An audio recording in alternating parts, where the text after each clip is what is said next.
নমস্কার, সুপ্রভাত। কবি নীরেন্দ্রনাথ চক্রবর্তীর উলঙ্গ রাজা।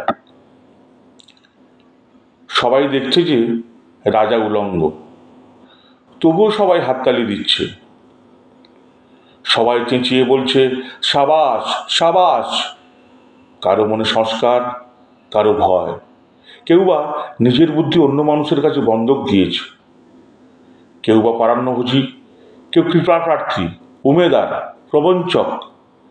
কেউ ভাবছে রাজবস্ত্র সত্যি অতীব সূক্ষ্ম, চোখে পড়ছে না যদিও তবু আছে, অন্তত থাকাটা কিছু অসম্ভব নয়। গল্পটা সবাই জানে, কিন্তু সেই গল্পের ভিতরে শুধুই প্রশস্তি বাক্য উচ্চারক কিছু আপাদমস্তক ভীতু, ফন্দিবাজ অথবা নির্বোধ স্তাবক ছিল না। একটি শিশুও ছিল, সত্যবাদী, সরল, সাহসী একটি শিশু।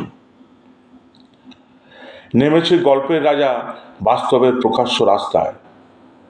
আবার হাততালি উঠছে মুহুর্মুহু, জমে উঠেছে স্তাবক বৃন্দের ভিড়। কিন্তু সেই শিশুটিকে আমি ভিড়ের ভিতরে আজ কোথাও দেখছি না। শিশুটি কোথায় গেল? কেউ কি কোথাও তাকে কোনো পাহাড়ের গোপন গুহায় লুকিয়ে রেখেছে? নাকি সে পাথর, ঘাস, মাটি নিয়ে খেলতে খেলতে ঘুমিয়ে পড়েছে কোনো দূরে নির্জন নদীর ধারে, কিংবা কোনো প্রান্তরের গাছের ছায়ায়?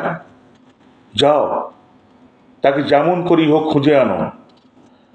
সে এসে একবার এই উলঙ্গ রাজার সামনে নির্ভয়ে দাঁড়াক।